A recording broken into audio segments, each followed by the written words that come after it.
She's already taught over 500 people and is now bringing her passion to even more people.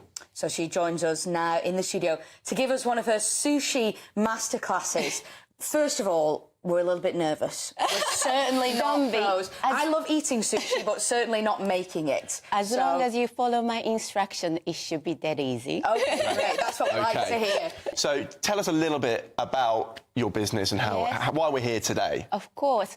So my name is Tomono Davies. I'm originally from the place called Kochi, as you mentioned, and I'm the founder and the owner of Tomono Sushi Party. So we bring authentic, hands-on sushi making classes to homes, offices in London and home counties. Also, we run public classes, the information which you can find on my website. Yep.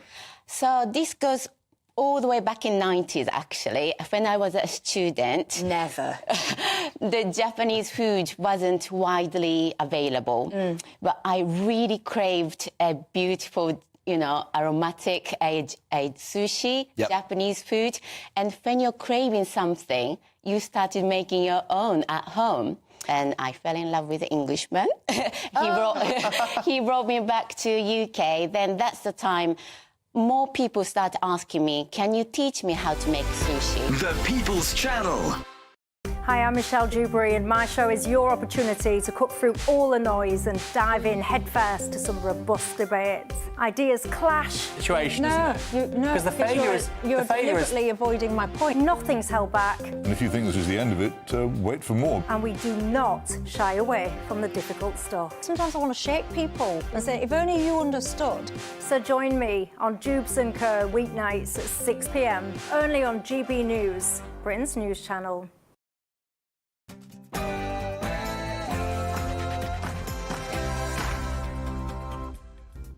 Hello, welcome to Headliners. We have all of the best of tomorrow's newspapers right here tonight. Join us for the next hour to find out if Kemi Badenoch can out-reform reform.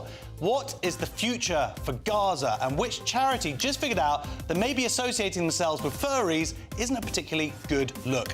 I'm Josh Howing. Tonight I'm joined by Prom Committee co-chairs Archie Manners and Nick Dixon, who together will take you through Thursday's top stories. This is Headliners.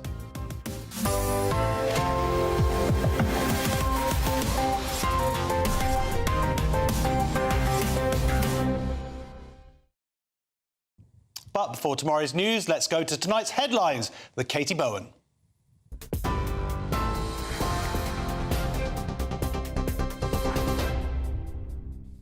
Josh, thank you. The top stories at 11 o'clock. The government's counter-terrorism prevent programme prematurely closed cases into Southport killer Axel Rudakabana. That's according to the Prevent Learning Review published today. Outlining the findings in the House of Commons, Security Minister Dan Jarvis told MPs that the government has begun an internal review of the prevent thresholds and has accepted all 14 recommendations for improvements in the Prevent Learning Review. Minister Jarvis also said that a review into the murderer of Conservative MP Sir David Amess will be released next week. Also today, the families of the 3 Nottingham attack victims have demanded a full statutory inquiry, saying names must be named after an independent review has revealed killer Valdo Calacane's fear of needles prevented him from taking antipsychotic medication before the killings. Barnaby Webber, Grace O'Malley Kumar and Ian Coates were murdered in the summer of 2023 by Calacane. Health Secretary Wes Streeting says it's clear there were failings in how the care provided to Calacane was managed at every level. Grace's father, Dr Sanjoy Kumar, says for the loss of our beautiful, brave daughter Grace, there must be change. Barnaby Webber's mother has called for a meeting with the Prime Minister. A brief bit of breaking news this evening. It's understood that the Grenfell Tower is set to be demolished. Bereaved families of the fire were reportedly told of the government's decision this evening at a meeting with Deputy Prime Minister Angela Rayner. However, members of the Grenfell United group said that some of the bereaved and survivors are upset about not having their views heard or considered in this decision, saying that Angela Rayner refused to confirm how many bereaved and survivors had been spoken to in the recent short 4-week consultation. A government spokesman said the priority for the Deputy Prime Minister is to meet with and write to the bereaved, survivors and the immediate community to let them know of her decision on the future of the Grenfell Tower. This is a deeply personal matter for all those affected, and the Deputy Prime Minister is committed to keeping their voice at the heart of this. And finally, the Prime Minister locked heads with Kemi Badenoch in Prime Minister's Questions today over the Chagos Islands deal. The Conservative Party leader challenged Sir Keir Starmer on the money being spent, accusing Labour of spending money that belongs to our children and their children, labelling it an immoral surrender. The Prime Minister hit back by arguing that legal certainty was needed over the status of the islands and the strategically important Diego Garcia military base. Those are the latest GB News headlines. Now it's time for Headliners. For the very latest GB News direct to your smartphone, sign up to News Alerts by scanning the QR code or go to gbnews.com/alerts.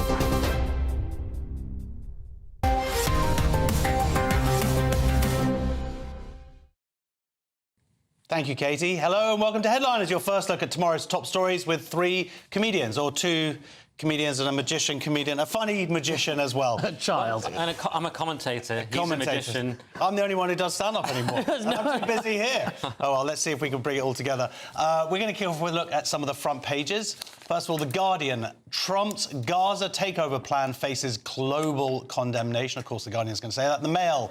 Kemi, I'll ban migrants who claim benefits from becoming UK citizens. And The Telegraph. Tories to kick out low-paid migrants. More front pages in just a moment. But first, Archie, let's go straight into The Guardian. We've got some big news here. Yeah, I mean, it feels like a kind of an episode of Black Mirror, doesn't it? Trump is going to turn Gaza, what until now has essentially been a war zone, in his mind into the sort of Gaza Riviera with casinos and a nice waterfront hotel. There are some people famously that like to live and be in Gaza that he's going to have to move out of the way before he redevelops it. They're the ones, yeah. They're not very happy about this. They're going to have nowhere to go, which is a long-standing problem for them, so I'm not quite sure what he's going to do about that. It's absolutely... I mean, it's hilarious. It's very Trumpian.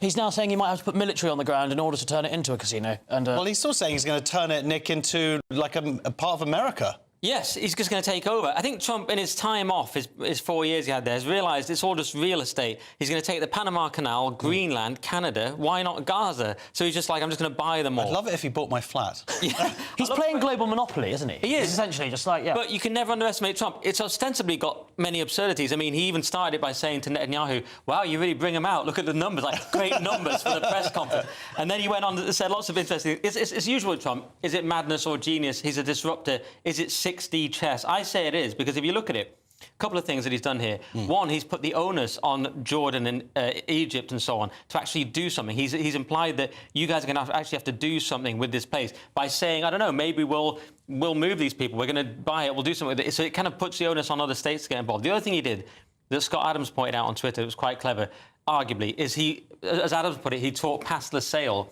meaning that the implication is it's up to Trump what we do with Gaza. So now we're all bickering about what was going to happen to the Gazans. We've all accepted that this is just Trump's decision to make. I thought it was quite an interesting Well, thing. I would say also that one of the other quite genius things on it that's happened here is that he's exposed this hypocrisy, because either the Gazans, Palestinians there, either they were refugees living in camps, or this was their home.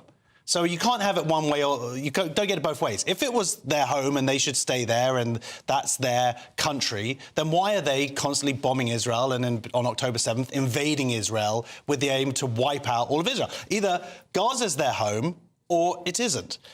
And would the argument be that Gaza is their home, but Hamas are the ones that are doing that, and they're kind of... Well, yeah, but they were elected in by the majority of the Palestinian people. But they are now going to have lots of nice casinos to go to. Well, so that's the big thing, it should be said, you mentioned Egypt and Jordan, they very, very clearly do not want any Palestinians, because Palestinians in their country before have bought terrorism and instability. They've said no completely. They've said the first thing that Egypt did was build a massive wall after October 7th, because they do not want any Palestinians coming over, because they've been down that road before.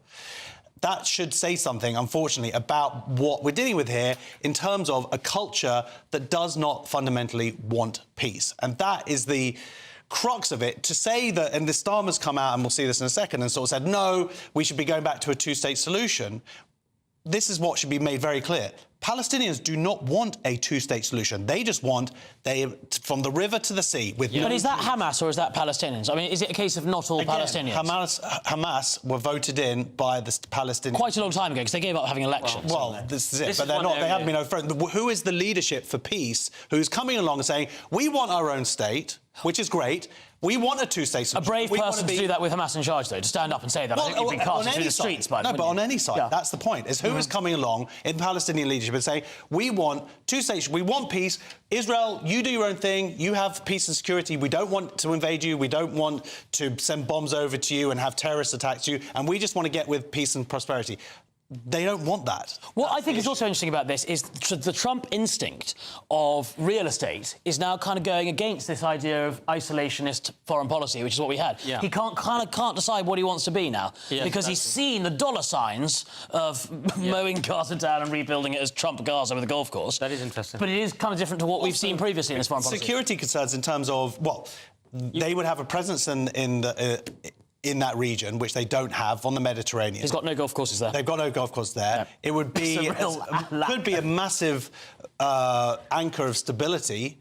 And actually, Saudi Arabia and other countries have said, oh, we don't want this. But actually, they kind of do want that. If they've got America there, they don't need to be worried so much about Iran. Make Gaza great again. I think Trump will try and move him to California or somewhere that with the Democrats he doesn't like. What you should be pleased, though, Josh, because Netanyahu called Trump the greatest friend Israel's ever had in the White House, then listed all the reasons. You know, I've been a long time... You've got full MAGA, I've been a long-time Trump fan. You know, I was actually the first person to say that I thought he was going to be great. Remember that. Yeah, there's lots of clips out there. Well, look, let's move on to the Daily Mail, Nick. Yeah, so the Mail has Kemi, I'll ban migrants who claim benefits from becoming UK citizens. It's a policy! It's a policy. Here we go. Well done. As Patrick said before, you can't be too harsh on Kemi, actually, partly because she'll demand a meeting with you, but we've been a bit harsh on Kemi, but it's good that she's come out with a policy. She had to come out with one soon, and it's good that it's harsh about immigration because she's too associated with the Boris wave and the catastrophic levels of immigration. Now, some won't like the language of it. It's about people who are low paid and people who don't contribute. But I think that's when talking about people entering your country, I think that's perfectly reasonable. It's different for people who are from the country. But when we're a country that only has around half the population as net tax contributors anyway, so we have this massive benefit system that's destroying us. Of course, it's bizarre to come in and then be on benefits. So this should absolutely be disincentivised at all costs. I think it's actually a good idea. And knowing Kemi, she's always very clear on we want to get the policy figured out before I launch it. So hopefully she has all the details worked out. Yeah, I mean, what do you think about this? 5 years, pushing it to 10 years? Do you think now 15 years, the BBC are reporting. So something amazingly has gone wrong at CCHQ. It's almost like they haven't got the money to pay anyone to be there anymore. Because the Mail are saying 10, BBC are saying 15. So we're not quite sure. You know what? They could be just trying it out. Well, yeah, just to see how long we fancy it. I mean, it's nice that she's doing something. She's not got a grip at Prime Minister's questions. She's never getting through against Starmer. She's keeping busy, and I'm pleased for her, because so far I wasn't aware that she was doing anything at all. Well, that's the thing, that's the part. The ultimate part is it's all irrelevant because the Tories are a dead party. Well, is she just bored? This is what I wanted to ask. Is this her trying to reform? And I guess I want to go to someone with intimate knowledge of Nigel Farage, Nick Dixon. Yeah. Well, I think we had that. Do you remember we chatted? I went to his birthday. Were you at his birthday party? I didn't get called up for that. I'm not sure I was strictly invited, but I ended up there. And we chatted to him. We had a cup of tea in the kitchen. He was mainly chatting to you, but I was standing near. Yeah, you were being very. You were in the aura. Yeah. I think you were the one who gave him the idea of running again. I actually did. I said, he said, well, I'll be too old. I was like, Nigel, you're so young. No, let me finish. Migrants who claim benefits will still. I've forgotten the original question now. Well, do you think that it's going to make any impact on reform? Trying to out-reform reform? No. It's too late. It's too little too late. It does read like a reform light. It reads like a reform light press reform's 20 years. Can someone be nice to Kemi for balance here? I am a big fan of Kemi. But how? What is there to be a fan of? That's all we need. What has she done? We did it for balance. What she said? What she done? She was on top of the gender issue before most politicians. She stood up against it. She's the one who really. She was the minister responsible. And didn't do anything. No, she did do something, and she pushed back, and that was a huge difference under her watch. So I'm a big fan. I think she was just bored and said something. Will not hear a word against that wonderful, wonderful human being. Let's move on to the Daily Telegraph, please. That's actually Nick, I think. No, it's you. Sorry. Okay, whichever you like. And in fact, just because you said bad words about Kemi... Yeah. Give it to Nick. Come on, Archie. There's lots going on with Telegraph. Obviously, they're leading as well on the story from the Conservatives. I'm particularly intrigued by the picture of Rory Stewart on the top right-hand which is that now centrist dads are no longer just uncool, they are toxic, which is very... Are you a centrist dad, Josh? I am the... You've got about 9... You're the original centrist dad. A toxic agenda, Josh. So that's... Front page. That's very exciting. Equally, they're going on with Chagos deal and the effect that may happen, which again has been in the prime. Chagos schmagos, that's what my people say. No, you can't. It's very important, the Chagos deal, apparently. For people keep speaking of the Chagosians. I've never met anyone who's come from Chagos. Have you not seen Return of the Jedi? The Chagosians. Who are these people? Where are they? The chlorines in their blood or something. Yeah, I think so. By the way, someone at the top, Anna Pasternak, I'm jealous of my daughter's looks. Don't admit that on a national newspaper, though. Do you know what I mean? Her daughter is much fitter than her. To be fair, her daughter is a lot better looking. Okay, she's aged badly. Say that in a paper? I don't think we're allowed to say that anymore on this kind of channel. No, definitely. People got in trouble for that kind of behaviour. Well, for balance, I'll say the mother's much better looking. OK, there we go. Let's talk about nuclear reactors. That'll save us. Yeah, do you want me to do it or actually? Yeah, you go on nuclear reactors. That sounds boring. Thing. Well, it is fairly. I mean, we haven't had a new one since 1995. You were probably not even born. I was 2. You were 2, and that's humbling for all of us. And there was these 8 designated areas where the only places that we were allowed them. Starmer's allegedly going to scrap that. He's going to try and build some nuclear power, which would be nice. The only problem is, of course, NIMBYism. MPs want to get elected. No one wants one in their backyard. They want it up But they're little now. They're tiny. They're like this big. The mini ones, yeah. They want it up where I'm from in Cumbria, with Sellafield and stuff. But we don't mind because we're legends. And the good thing is our waters or our rivers are destroyed anyway. They're screwed anyway. It doesn't matter. It doesn't matter. It really doesn't matter. It's all about beating Putin, and then we all just... In fact, the radioactive, all the radioactive waste would actually clean the rivers, really. That's a great point. I'd rather swim in that than what we're currently swimming in. The question is, can they actually get it done? The only hope I have for that is that the Tories were at odds with the deep state, whereas Labour, they're the same, aren't they, on the same page? So maybe when Starmer says do all this, they might actually do it. Maybe, but probably not. I doubt it. I agree with you. I think if Starmer says it's going to happen, it will definitely going to happen. By the way, there's a little tiny thing here before we move on. M&S backs Labour drive for EU ties, which means that we are going to be going back into the European Union because M&S food is delicious. Percy pigs are amazing. Yes, but also they're at other supermarkets. Right. They're not as good. No, but let's have a look at more front pages now. We have The Times. Social media cancer puts children's lives at risk. Mirror failed by the state. And The Star, wish you were here. Go, The Times, Nick. Yeah, so The Times, social media cancer puts children's lives at risk, as you just said. Repeated it again to fill some airtime. But this is about Matt Jukes, who's head of counter-terrorism, and he's saying, look, we need to pay serious attention to this. He's comparing it to smoking. He's saying, why are we letting these kids on internet, basically? Yeah. And Chris Philp has popped up, like he does in every story now, clearly going on manoeuvres to be Tory leader, in my humble opinion, satirical content.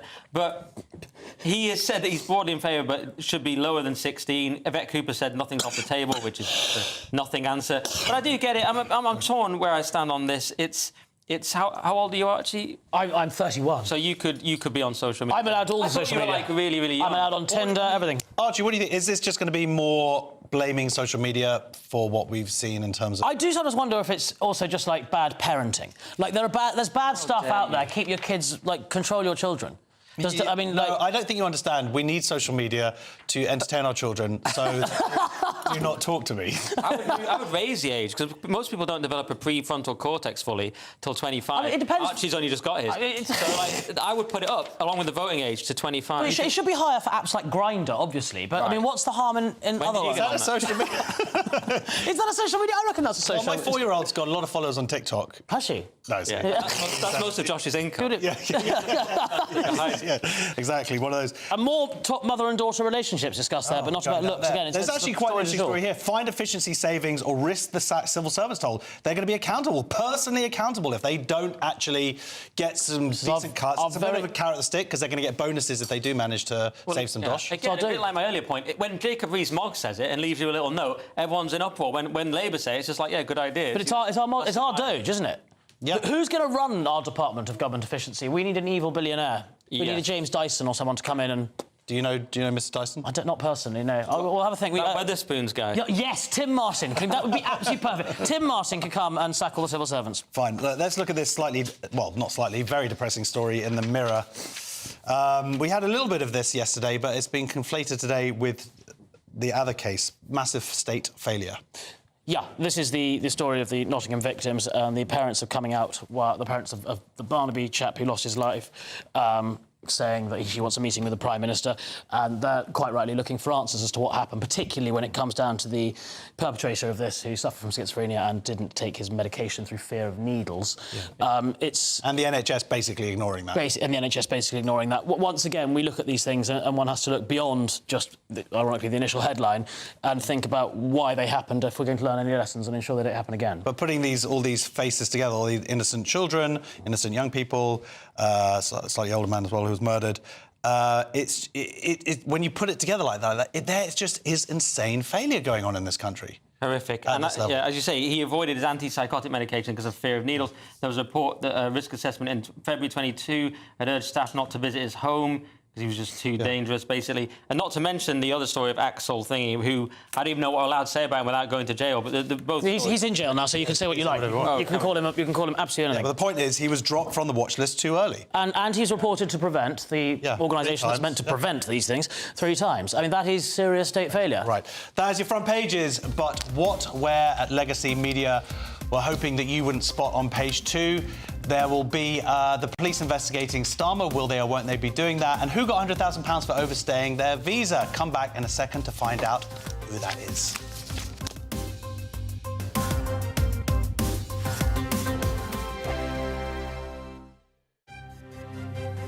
GB News Breakfast. Every day from 6 a.m.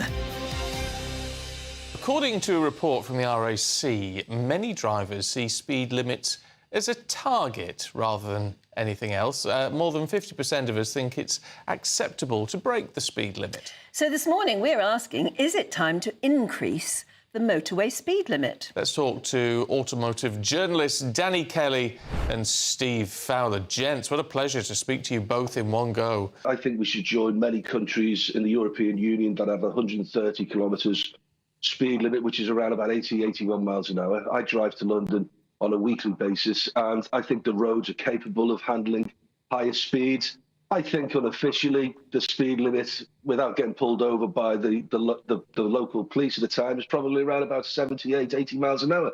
If a Bobby's on the motorway doing 70 miles an hour, he wants you to overtake him. He wants the free-flowing of that motorway to continue. So should we change 70 miles an hour? You know, if people are going 80 miles an hour, just stick to 70 miles an hour as a limit. Yes, you know, it's funny when you're driving along the motorway and there's a police car going at 70 and nobody wants to overtake. But if the average is 80, just leave it at 70. All the gantries now are fitted with the modern signage where they can change the limit at will. We all know that. It's hard to get up to 70 half the time.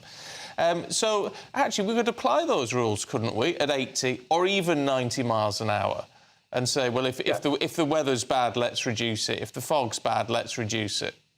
Yeah, unfortunately, and I hate to use this phrase, smart motorways, but they're the ones where you have the adjustable limits. They don't cover all of the motorway network, relatively small amount of the motorway network. It is a limit. You know, it's not a target, as I keep saying to my kids. God, they're bored of me saying that. GB News, the People's Channel. Mornings don't have to be tiresome, especially if you have the right company. Wake up to news as it happens, opinion and debate, and of course, a little bit of entertainment too. Because when the kettle's on, we're on. That's Breakfast on GB News, a show worth waking up for. Every morning from 6 a.m. Only on the People's Channel, Britain's news channel. We'll spread the news, you spread the word. Hi, I'm Michelle Dewberry, and my show is your opportunity to cut through all the noise and dive in headfirst to some robust debates. Ideas clash. Situation, isn't it? Because the failure is... You're deliberately avoiding my point. Nothing's held back. And if you think this is the end of it, wait for more. And we do not shy away from the difficult stuff. Sometimes I want to shake people and say, if only you understood. So join me on Dubes & Kerr weeknights at 6 p.m, only on GB News, Britain's news channel.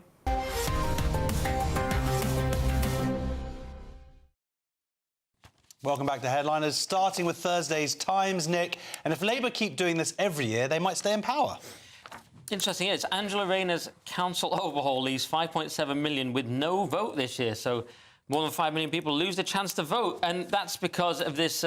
They're getting rid of, they're abolishing more than 100 smaller councils, and it just so happens to help them because Reform UK have been expected to perform particularly well in Essex and Thurrock, and so Mr Farage is accusing them of collusion. And you think, OK, that's just Nigel Farage grandstanding. Guess who else is backing him up? Ed Davey. He's taken a day off water slides and talking about FIFA to actually say it's a disgraceful stitch-up. So I never thought he would say the same as... Because Lib Dems do very well normally in local elections. Well, relative to... It's the Uni-Party stitch-up. It's fascinating. It's a real gift for Kemi, though, actually, because it was a lot of these areas are places where Reform and the Tories were going to fight it out between themselves. Suddenly that's not going to happen. So she's not going to look as weak as she might have done on May the 1st, had Nigel Farage's party done incredibly well.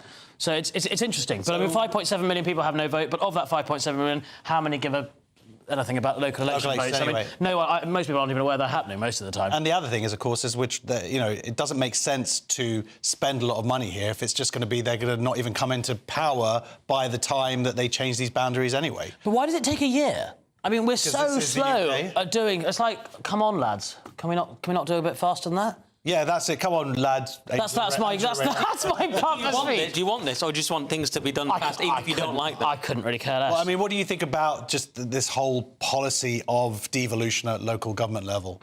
It's like anything. If it's done well, and there are examples where it's done great, brilliant. If it turns into Bristol, where they're all eating dust, it's rubbish. You know, it's... We're going to get so many tweets from Bristol. I haven't got electricity. They're not watching. They're not watching. They're not allowed electricity. It's bad for the environment. The Green Party are running it. To tweet.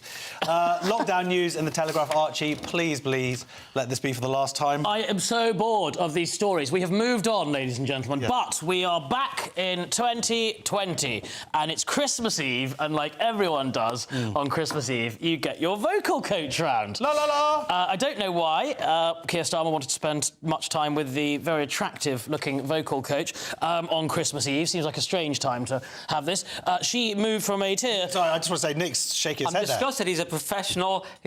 Christmas Eve is when I do my vocal coaching. I'd like to think they were going carol singing together. That's what I want, which is great during COVID. I went to Christingle. I got the orange with the sultanas in the... You know, you still get that? And the little candle. You're too young. I've no idea. You get an orange with sultanas in the side on little sticks. It's called Christingle. Then you get your vocal coach. Everyone knows this. But why does he need a voice coach? I mean, he was a QC, a barrister. I mean, I know why he needs a voice coach. I've heard him. But on Christmas Eve, and formerly a QC and leader of the opposition... Well, if you went to page 2... which I did... You would find out it's because this was when the Tories were pushing through Brexit and announcing the deal, and he needed, as leader of the opposition, to counter it. No, but it was 2021 when this started. She first consulted on his leadership speech. This particular meeting was on that Christmas Eve, and that was why he needed a team there to get him ready to go. I think there's something else happening. I think there's more to this story while Keir Starmer's meeting this totally fine. Do you know what was her comeuppance? Was boring photos. A photo saying going home and one saying Christmas Eve. People's bizarre narcissistic desire to post these banal captions. But also, they're not investigating. Police are not investigating. They're saying it's because it's more than 3 years ago. Good. But it's better things for them to do with their time. Yeah, but isn't it convenient? When Boris, not that I like Boris, especially post-Boris wave, but Boris was taken down by Partygate. Yes, there was Chris Pincher and Patterson, but it was this obsession with Partygate. When Starmer does it, it looks like the rules have been broken to the layman. Well, no one cares. I mean, that's it to the layman, or actually the fact is he was working, so he didn't... My only concern is that... You love him, so you're defending him. This is dodgy. This is bad. He's obsessed with rules. This is very dodgy. I just cannot stand this. And also, I can't stand the hypocrisy of going, oh, yeah, stop trying to get to Starmer. He was working here, where at the same time you had people actually having a proper party at Number 10. It's not and working. Number 10 were the ones who actually put the rules on us. But you weren't allowed to have a vocal coach travelling between tiers. Well, you like obviously, some sort of you obviously were. Travelling between tiers. The big story here is that Leona Melenjo, the vocal coach, isn't very good. Because, I mean, it's 2025 and he still sounds rubbish. She's been with him since 2007. I mean, that's... If I'd worked with her for 7 years and I still sounded like Keir Starmer, I'd want my money back. So I feel very sorry. She's the real con artist. He was a mute when he started. Yes, he just never opened his mouth. He was a silent barrister, not the secret barrister. Onto the mail, Nick, and I should I warn Millet that withdrawal doesn't always work? Yeah, it's Argentina follows Trump's lead and withdraws from who? Well, no, it's the WHO. It's not a question. It's the World Health Organization. And, of course, I mean, during COVID... Well, Mr. Adorni, who's the presidential spokesman, he said there were deep differences regarding health management, especially during COVID-19. And I can see that. They absolutely disgraced themselves. They were in China's pocket. Their policies were awful. Whereas Trump, of course, has already wanted to leave, and he already left. He wanted to leave initially, and Biden stopped him. But in Trump's case, it's because he felt they were being ripped off, because that's always what Well, let's just say the figures here. America pays $500 million. Yeah. China pays $49 million, and their 39, population, or 39, and their population is 4 times that of the US. And China gives the World Health Organization more to do every year, doesn't it? Absolutely. Yeah, exactly. And China obviously killed a lot of people. That's You're going to get shot by the Chinese. A video with a chainsaw of him leaving the WHO and cutting it in pieces or something. That's what I need to do. But what does it mean to be a member of the WHO? That's what I was trying to work out. Like, it's not like being a member of Soho House, is it? Yeah. It's not like you can't. They got a spa. Can you go?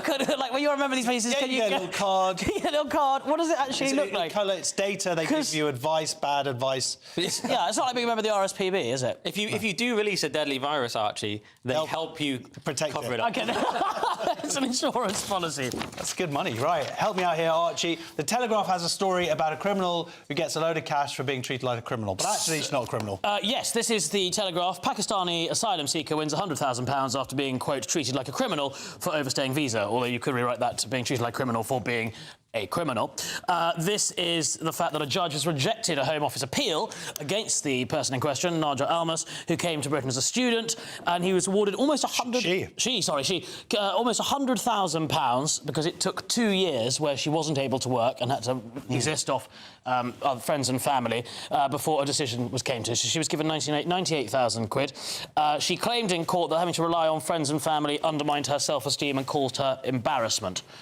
Which is kind of what I get when I sing karaoke rather than accidentally stay in a country illegally for 3 years. But that's the story here. She's now very, very rich. But the good news is, because she's got £100,000, under Kemi's new plan, she's able to stay in the country anyway. Oh, that's good. So it's all swings and roundabouts. And hopefully that money will be taxed. Is it tax-free, that? I don't know. Is it like gambling winnings? You know what? She shouldn't be very rich, but we're a very poor country. This is tricky, because I would shut down immigration of all kinds completely and don't want anyone in the country. If I was going to take someone, maybe it would be a Christian who is actually struggling. You remember the Asia Bibi case, though she was actually facing death in Pakistan. Yeah. This is the kind of person that one might be more sympathetic if they're genuinely a Christian and haven't lied on their form, because you don't expect they're going to do anything horrible when they get here. But this 100k will be a problem for people when they hear this, given how we're all struggling, given the absurd number of migrant hotels and so on. If they just hear 100k, clearly she was put through an ordeal. But is it worth getting 100,000? Because she was also locked up for a couple of weeks. Well, it seems odd. So, for example, if we talk Lucy Letby, if she was to get released, if it's over a year, she's only entitled to a maximum of £10 million. If it's under, sorry, £1 million, 1 million. If it's under a year, it's £500,000. So why are these people getting 100,000 for this when you think someone that might, if it's true that she's the greatest miscarriage of justice in history, only entitled to 5 times more or potentially 10 times more than this? Seems unjust. I think it's interesting that you point out, and just a bit weird that you knew that. I'd love to be the victim of miscarriage of justice. No facts on the show. Oh God, GBNews with someone has read something.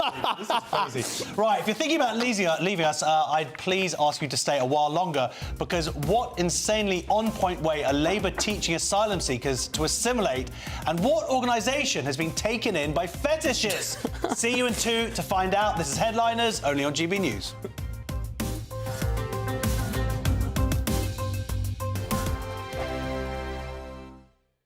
Hello again and welcome to the latest update from the Met Office for GB News. Skies will clear across the UK overnight, leading to a widespread frost, but a sunny day for most of us on Thursday. High pressure is why we're seeing clear skies.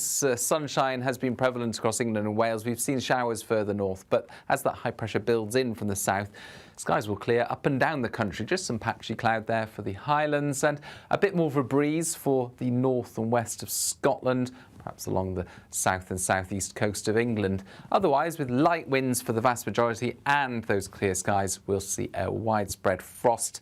Temperatures in main urban areas, -1 to 1 or 2 Celsius, but in sheltered parts of the countryside as low as -5 Celsius first thing. So it will be a chilly start to Thursday, but look at this, plenty of sunshine across the map there. Just some patchy cloud running into Kent, and there'll also be some patches of fog and cloud here and there elsewhere.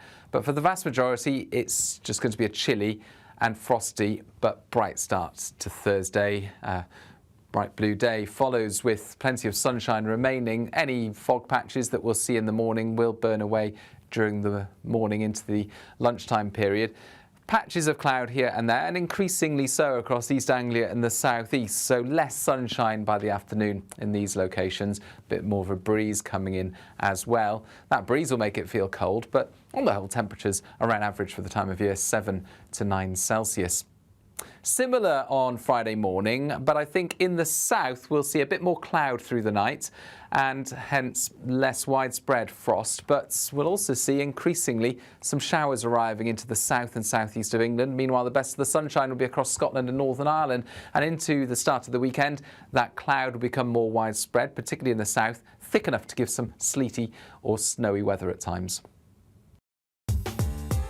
I'm Christopher Hope. From pop stars to politicians, I'll interview anybody in a pub who's got a political opinion. Join me every Friday on Spotify, Apple Podcasts, YouTube or gbnews.com, or wherever you get your podcasts.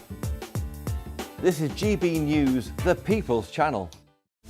This is Britain's newsroom, where your voice matters. It's just astonishing. With expert analysis and honest opinion, we don't just keep you informed. We bring you unique perspectives you won't see anywhere else. Can't argue with any of that. When the news happens, it happens here. On Britain's newsroom, weekdays from 9:30 a.m. Only on GB News. If you want your news to be straight talking... This is a nightmare for the Conservatives again. Down to earth. It's not just Nottingham where this is happening, is it? And most importantly, honest. Hard-working, middle-class taxpayers, they'll get their book thrown at them. Then catch me, Martin Daubney, Monday to Friday, 3 till 6 p.m. on GB News, Britain's news channel.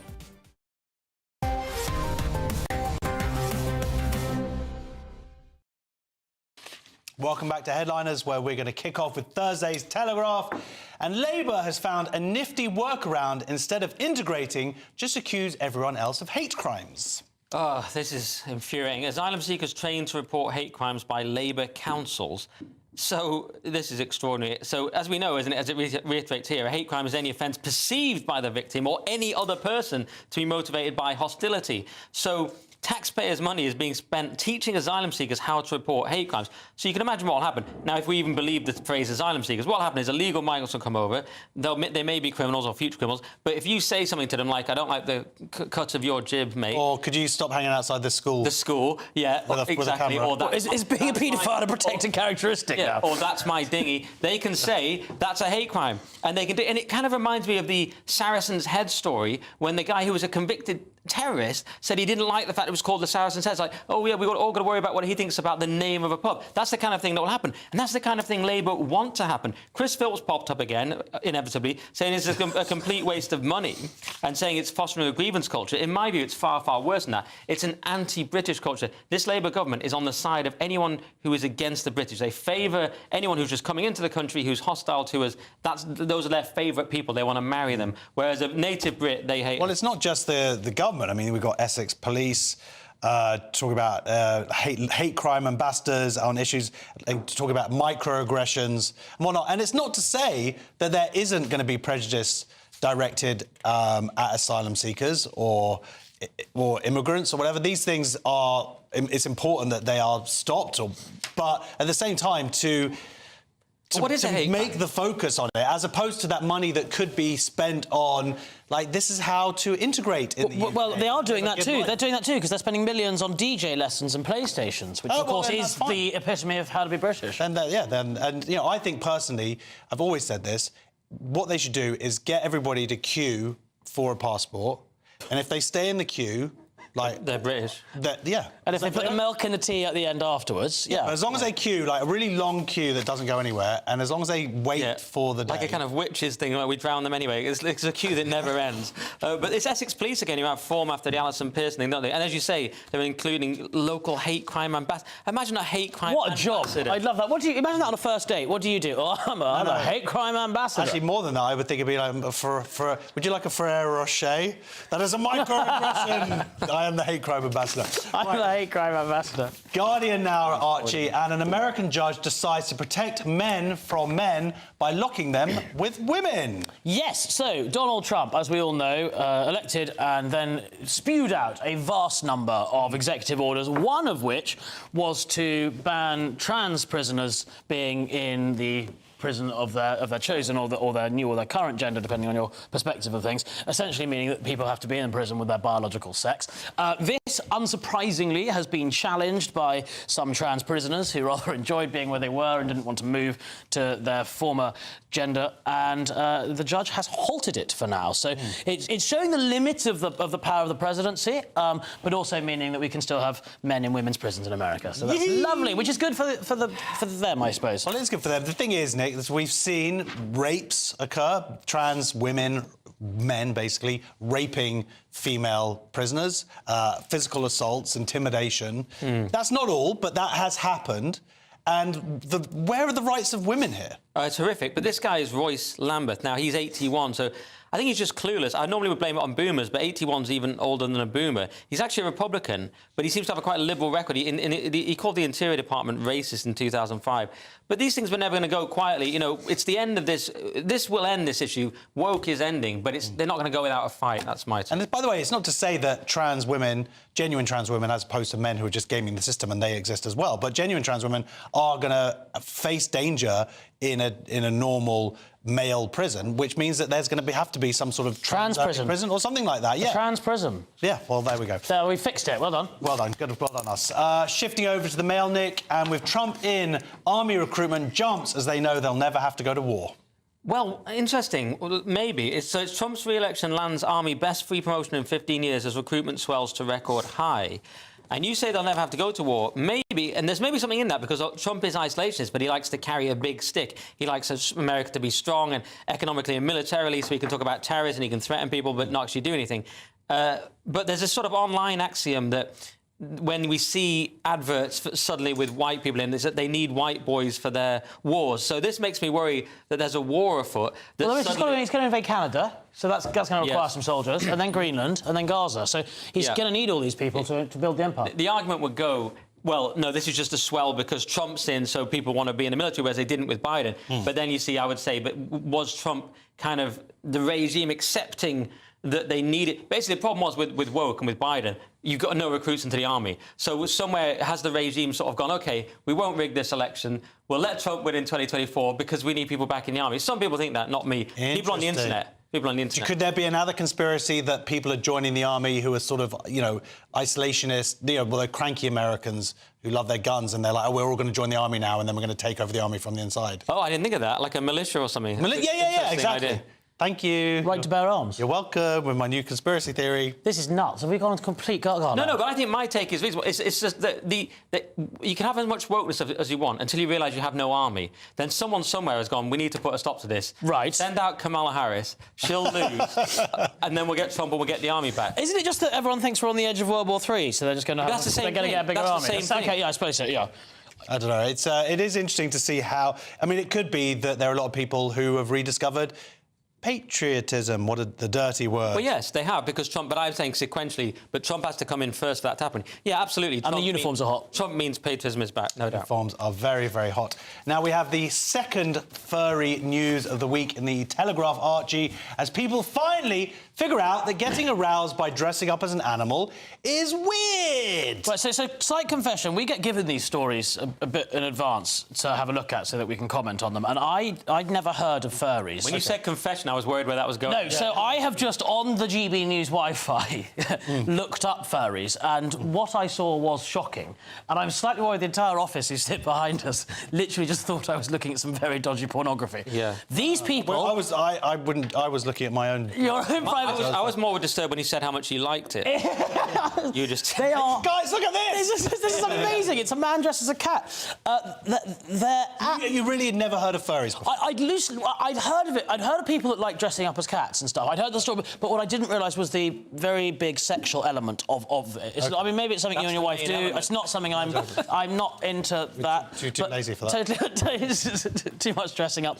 But anyway, to go to the story, this is Telegraph. Cut ties with furry fetishists fetishists, taxpayer-funded Wildcat charity told. So there is a Wildcat charity in Scotland called Saving Wildcats. It's a partnership between the very well-renowned Royal Zoological Society of Scotland and the SNP government agencies, such as National Scot. They've been told not to, whilst trying to preserve wildcats, get too involved with the furry community. Again, for those of you sensible people like me who don't know what these people are, they dress up as cats and animals, and then they rub against each other. They mate like cats do. And this genuinely taxpayer-funded charity has warned that they need to stop writing furry erotica. And there's another late-night session, this is what's happened before it's been banned, which involved, quote, wearing inflatable pull toy suits, whilst another late-night session is based around, quote, silicone spandex and neoprene costumes. Ahead of this event, organisers have warned attendees not to display artwork depicting paedophilia or couple.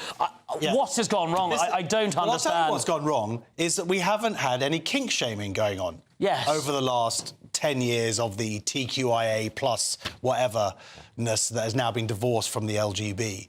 So that has been the problem. And then you get the legitimisation of it. You have sex shows essentially for kids, which is what we've seen, Drag Queen Story Hour, but actually you've seen like strip shows with kids in America and stuff like that. This is the kind of stuff that gets through the net, and actually organisations like Saving Cats and the Royal Zoo. But why are they getting involved in these? These people they're not actual wildcats, lads.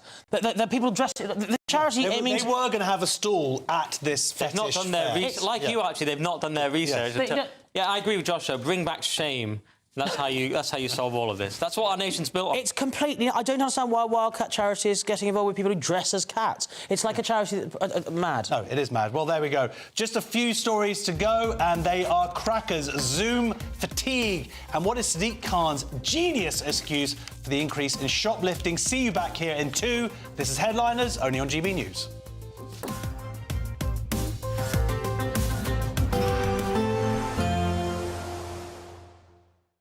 Looking happy. Well, the forecast looks good.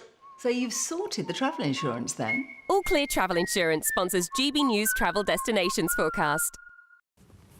Hi there. If you're looking for some winter sun, you will find a little in the Greek islands, although it will be windy. Fine in Italy and across much of Iberia, although it is going to turn more unsettled through Iberia and, in fact, Central Europe as these weather systems move in during the next few days. But for Thursday, at least, plenty of sunshine for Italy. We've got that strong wind blowing through the Greek islands and a few showers associated with it. Otherwise, largely fine. And then the more unsettled weather arrives at the weekend.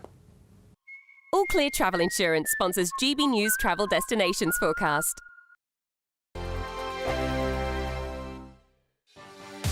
Martin Daubney, weekdays from 3 p.m. First, mate, we had lockdowns. Then we had soaring energy costs. Then we had a hike in national insurance for employers. Then we had soaring wage costs. And now the government expects people like you to monitor what people say in boozers. And if you don't, you might get sued. I bet you feel like saying cheers to them, don't you? Look, it just looks like another war on pubs, you know. Remember, they tried to stop smoking outside as well. Luckily, they rethought that. But, look, we've got everything stacked against us, Martin, and the last thing I need to do is go and get in people's conversations. At the end of the day, a pub is like an extension to your home. You know, it's a public house. Friends go to speak. Friends go to meet, unwind after work. It's none of my business what you're talking about. Any good publican, and myself included, anyone that was rude to anyone or on purpose, they want to offend people or they want to dig people out, antagonise them, of course I'm going to step in and say, behave yourself or you go. But look, how can I be on social media talking about everything, transgender, immigration, and people not be allowed to do that at the bar or do that at the table of a pub? It's ridiculous. And these ministers really do need to sort of look at this legislation and see where it could lead, because I'm not going to stop anyone speaking in my pub. Again, if they're trying to antagonise people or they're rude or trying to start trouble, they get thrown out the front door, and any publican worth their salt is going to do that as well. But we're not there to police people's conversations. GB News, the People's Channel. From the GB newsroom, we bring you the news as it happens. With our team of dedicated journalists across the UK, we're ready to keep you up to date with what's happening every half an hour, every single day. Bulletins here on GB News, the People's Channel, Britain's news channel. We're proud to be GB News, the People's Channel, and as you know, we always love to hear your views. Now, there's a new way of getting in touch with us at gbnews.com/yoursay. By commenting, you can be part of a live conversation and join our GB News community. You can even talk to me, Bev Turner, or any of the members of the GB News family. If you want your news to be straight talking, this is the nightmare for the Conservatives again. Down to earth. It's not just Nottingham where this is happening, is it? And most importantly, honest. Hard-working, middle-class taxpayers, they'll get their book thrown at them. Then catch me, Martin Daubney, Monday to Friday, 3 till 6 p.m. on GB News, Britain's news channel.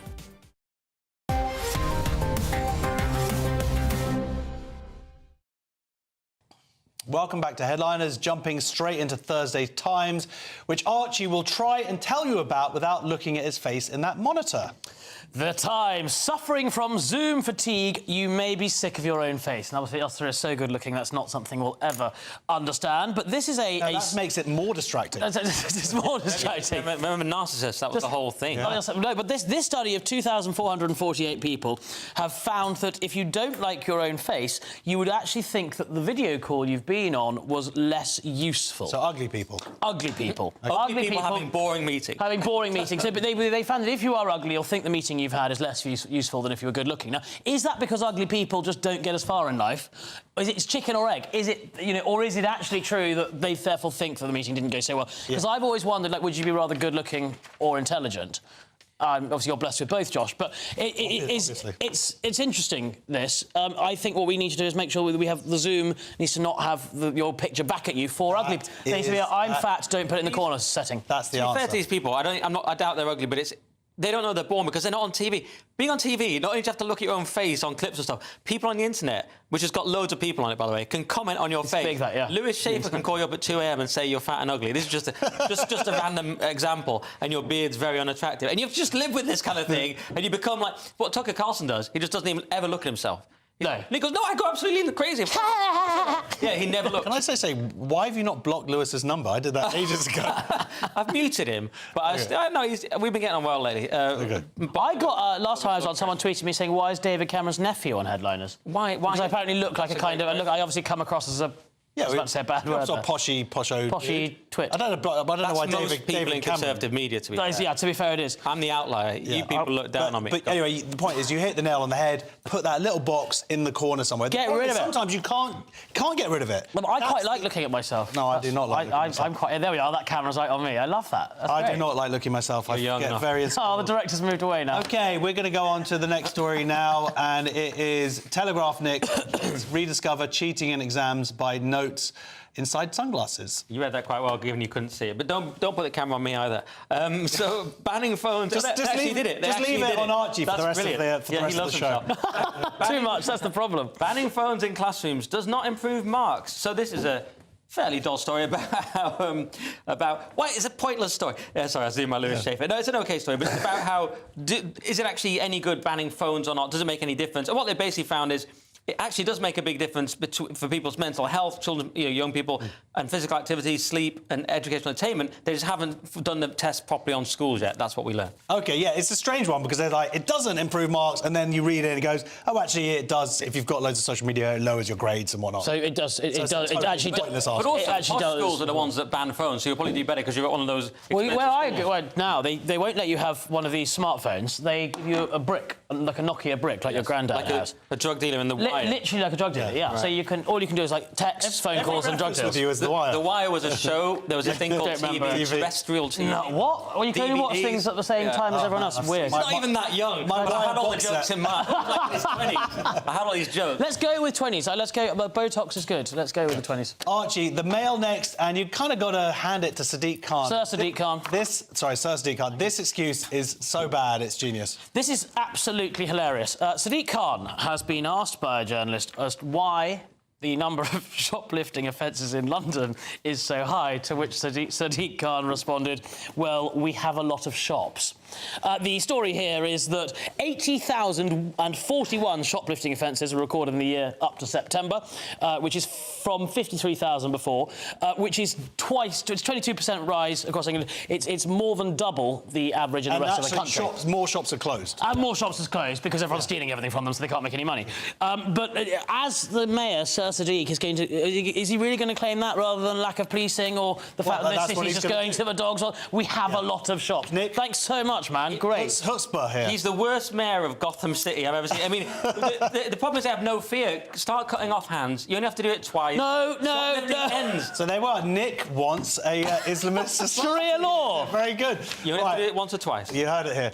That is it for tonight's show. Thank you very much to my guests, Archie and Nick. We're going to see you tomorrow. I'll be joined by Steve N. Allen and Cresta Wetton. If you're watching at 5 a.m. wait a sec, we also want to do some newspapers, don't we? Let's get those newspapers quickly. You need them. You need those newspapers. Right, let's start with The Guardian. Trump's Gaza takeover plan faces global condemnation. The Mail, Kemi, I'll ban migrants who claim benefits from becoming UK citizens. Telegraph, Tories to kick out low-paid migrants. So that is it. Thank you very, very much. Like I said, Stephen Allen and Cresta Wetton tomorrow night. Nick Dixon over there. Archie Manners there. And what else do you want to say? Thanks very much. God bless. God bless. And if you're watching at 5 Don't become a furry. Stay tuned for breakfast. Bye.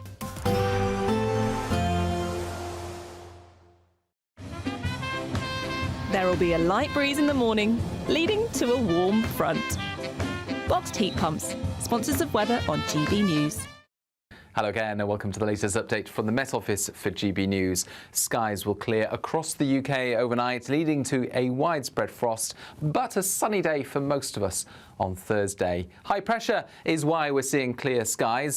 Sunshine has been prevalent across England and Wales. We've seen showers further north, but as that high pressure builds in from the south, skies will clear up and down the country. Just some patchy cloud there for the Highlands and a bit more of a breeze for the north and west of Scotland, perhaps along the south and southeast coast of England. Otherwise, with light winds for the vast majority and those clear skies, we'll see a widespread frost.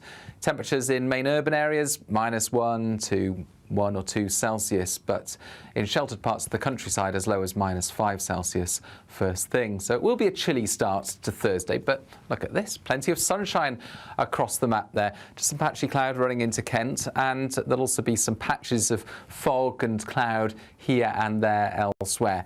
But for the vast majority, it's just going to be a chilly and frosty but bright start to Thursday. Bright blue day follows with plenty of sunshine remaining. Any fog patches that we'll see in the morning will burn away during the morning into the lunchtime period.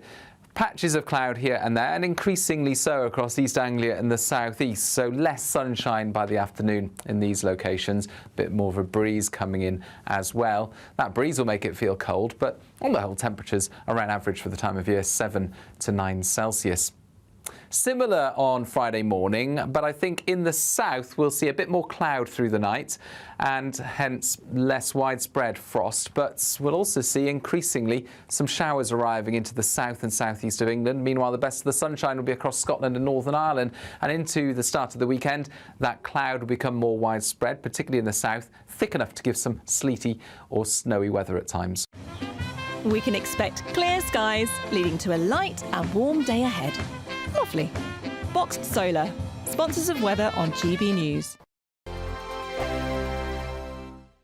Want to be one of 2 lucky Great British giveaway winners? That's right, you could win one of 2 prize bundles, which includes a brand new iPhone 16, £500 in shopping vouchers to spend in your favourite store, and an incredible £10,000 in tax-free cash to spend however you like. What would you spend that cash on? For a chance to win an iPhone, vouchers and £10,000 in cash, text cash to 63232. One entry costs £2 plus 1 standard network rate message, or text bonus to 63232. 3232. 5 entries cost £5 plus 1 standard network rate message. Go to gbnews.com/win. Entries start from just £2. Call 0903 681 3232. Calls cost £2 plus your network access charge, or post your name and number to GB11 PO Box 8690 Derby DE1 9TT. UK only. Entrance must be 18 or over. Lines close at 6 p.m. on the 7th of March. Please check the closing time if listening or watching on demand. Good luck.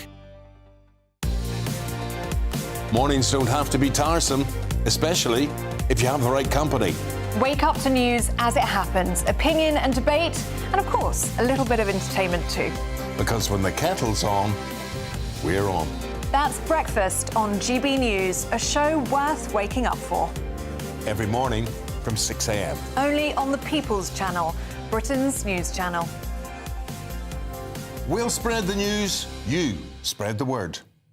Hi, I'm Michelle Dewberry, and my show is your opportunity to cut through all the noise and dive in headfirst to some robust debates. Ideas clash. Situation, no, isn't it? No, Because the failure is... You're deliberately avoiding my point. Nothing's held back. And if you think this is the end of it, wait for more. And we do not shy away from the difficult stuff. Sometimes I want to shake people and say, if only you understood. So join me on Dubes & Co. weeknights at 6 p.m, only on GB News, Britain's news channel.